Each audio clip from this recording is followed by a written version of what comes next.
Je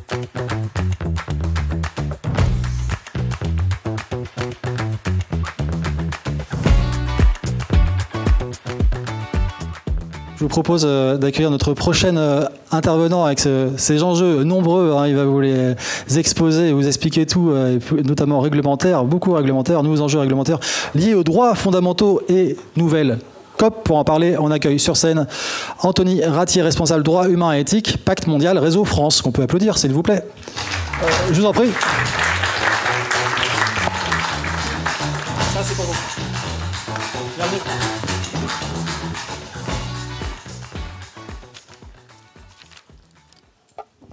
Bonjour à tous et à tous, je me présente, je suis Anthony Ratier, responsable éthique et droits humains au sein du Pacte mondial Réseau France. Donc là, je suis là pour vous, on va dire, faire un petit pas de côté et vous parler un peu de social et de droits humains, parce qu'on a beaucoup parlé d'environnemental, on a parlé de gouvernance, on a parlé un peu de social avec la fin de l'intervention de Nexity. Et donc là, je suis là pour vous rappeler en fait l'importance du social et des droits humains, le fameux S de ESG.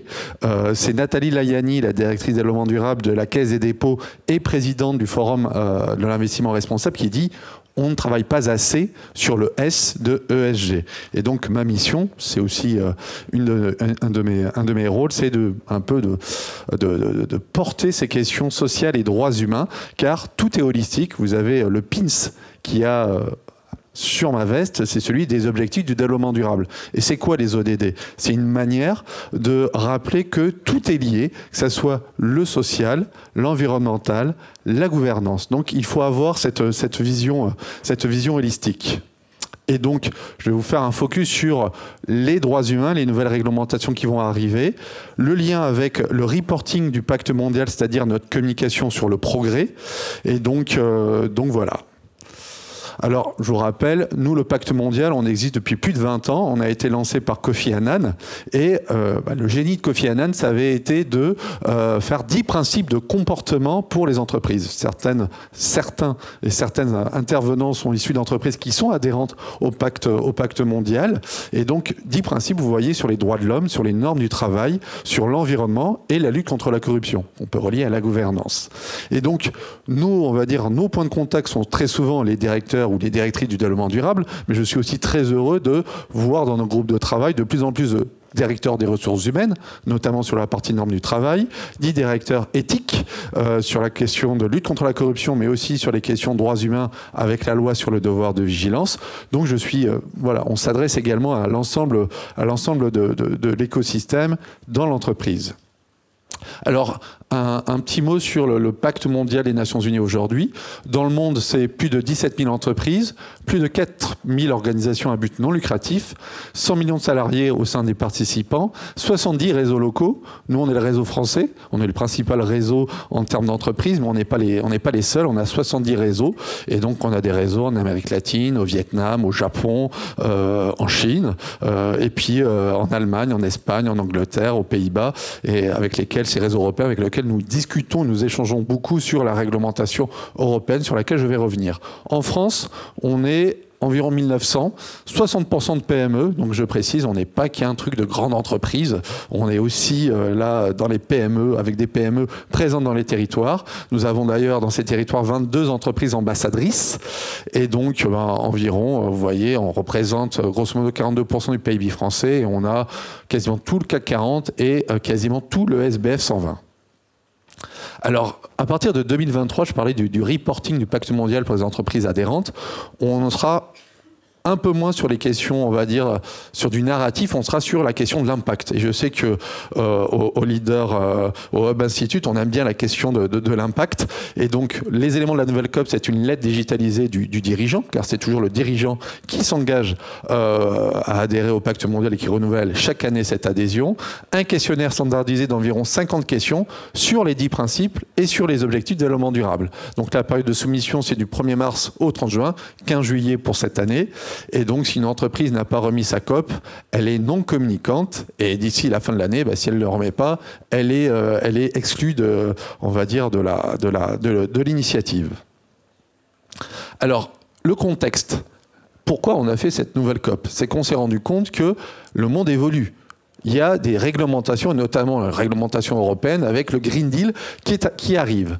Et donc, pour la Commission européenne, améliorer la transparence des informations en matière de durabilité peut influencer positivement le comportement des entreprises et mener un système économique plus durable.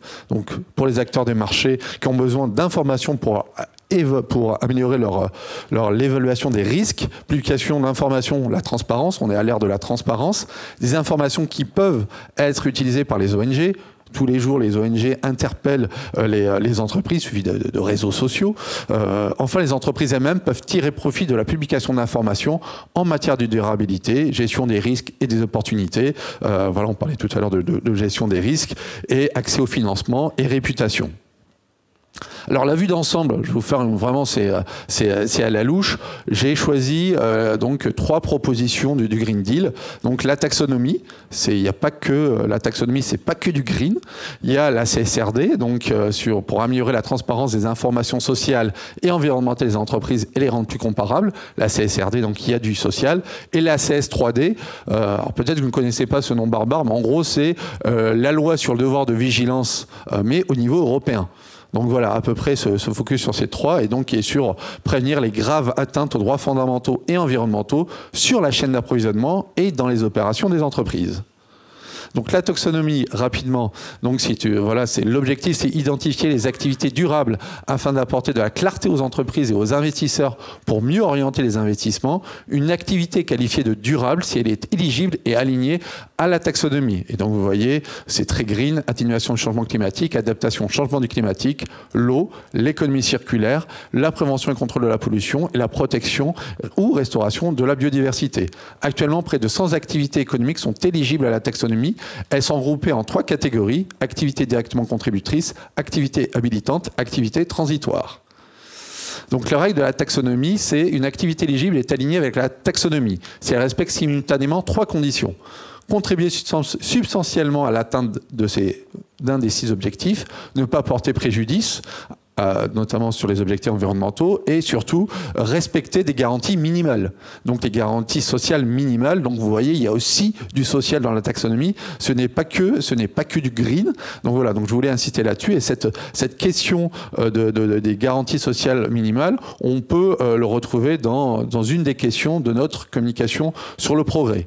Le non-respect des garanties sociales minimales, sur quoi c'est basé? C'est basé sur 2 grands textes internationaux, donc absence de procédure de due diligence ou de diligence raisonnable, selon les lignes directrices de l'OCDE, donc les principes directeurs de l'OCDE, ou les principes directeurs entreprises et droits de l'homme des Nations Unies. Donc voilà, donc il y a quand même un alignement de la taxonomie sur les grands textes des Nations Unies et de l'OCDE, ou indication claire que l'entreprise ne met pas en œuvre de manière adéquate la procédure de due diligence, ce qui entraîne des violations des droits de l'homme. Donc vous voyez ces éléments, la taxonomie s'appuie sur l'existence, sur les procédures de diligence raisonnable des Nations Unies ou de l'OCDE. Donc vous voyez les références justement au point de contact national de l'OCDE.